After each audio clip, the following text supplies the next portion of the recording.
আসসালামু আলাইকুম এভরিওয়ান, আশা করছি আপনারা সকলেই ভালো আছেন। তো এই ধরনের ভিডিওগুলো এডিট করার জন্য আমাদের একটা এক্সএমএল ফাইল এবং ব্যাকগ্রাউন্ড মিউজিক প্রয়োজন হবে, যেগুলো লিঙ্ক পিরিয়ড বক্সে দেওয়া থাকবে।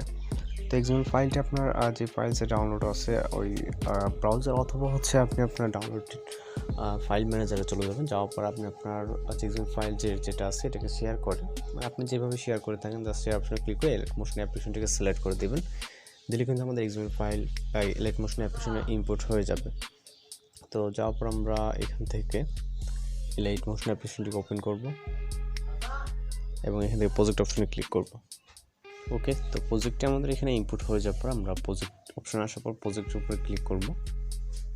যে প্রজেক্টটি ইনপুট করলাম, তো আমরা সরাসরি নিচে চলে আসবো। নিচে আসার পর এখান থেকে যে লম্বা একটি ফটো লেয়ার দিতে পারবো, এই লেয়ারের উপরে টাচ দিব। তারপর ওকেতে ক্লিক করে কালার অ্যান্ড ফিলে ক্লিক করব এবং মিডিয়া নট ফাউন্ডে ক্লিক করব।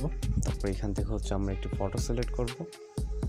তারপর এখান থেকে প্লাস ওয়ান চাপ দেব। তো এই প্রথম যে লেয়ারটা আছে বড়, এই লেয়ারটায় জাস্ট একটি ফটো সিলেক্ট হবে একটি, এবং পরবর্তীতে এখান থেকে শুরু করে আমাদের ভিডিও ইন পর্যন্ত যতগুলো লেয়ার আছে সেম একটি ফটো সিলেক্ট হবে। আর প্রথম লেয়ারের জন্য একটি, টোটাল এখান থেকে দুইটি ফটো দিয়ে আমরা ভিডিও কমপ্লিট করব। চাইলে আপনি ভিন্ন ভিন্ন ফটো দিয়ে একটা লেয়ারের জন্য একটা ফটো দিয়ে এগুলোকে ফিল আপ করে নিতে পারেন। ওকে, তো আমরা দুইটি ফটোর মাধ্যমে ফুল ভিডিওটিকে কমপ্লিট করব। তো জাস্ট এইভাবে আপনি অ্যাড করে নেবেন লাস্ট এই পর্যন্ত। ওকে, লার্ন ফিল থেকে মিরর অন ফাউন্ড সেমভাবে ফটোসগুলো অ্যাড করে প্লাস ওয়ান চাপ দেবেন। তারপর আমরা চলে যাবো ভিডিও স্টার্ট পজিশনে। আমাদের ফিল আপ করা কমপ্লিট, এখানে দেখতে পাচ্ছেন। তো ভিডিও স্টার্ট পজিশনে যাবো, তারপর মিউজিক অ্যাড করার জন্য প্লাস এখন মিডিয়াতে মিউজিকটিকে সিলেক্ট করব, ভিডিও আকারে থাকবে।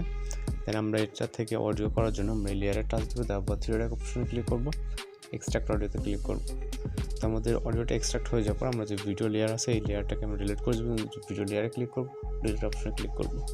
তো আমাদের এখন ভিডিওটি কমপ্লিট, চাইলে আপনি প্লে করে দেখতে পারেন। সব কিছু ঠিকঠাক আছে। দেন জাস্ট আমরা ভিডিওটিকে এক্সপোর্ট করার জন্য আপনার কারণে ব্যাক করেছি। তো এখানে ভিডিওটি আমরা এক্সপোর্ট করার জন্য যে এক্সপোর্ট অপশনে দেখতে পাচ্ছেন এখানে ক্লিক করবেন এবং এখান থেকে ভিডিও রেজুলেশন সিলেক্ট রেখে এক্সপোর্ট অপশনে ক্লিক করবেন। দেন আমাদের কিন্তু কাজ কমপ্লিট। জাস্ট ভিডিওটা এক্সপোর্ট হলে যে কোনো কোথাও এটাকে ইউজ করতে পারবো। তো আজকে ভিডিও টিউটোরিয়াল মূলত এই পর্যন্ত। দেখা হচ্ছে পরবর্তী কোনো ভিডিওতে। সবাই ভালো থাকবেন, সুস্থ থাকবেন।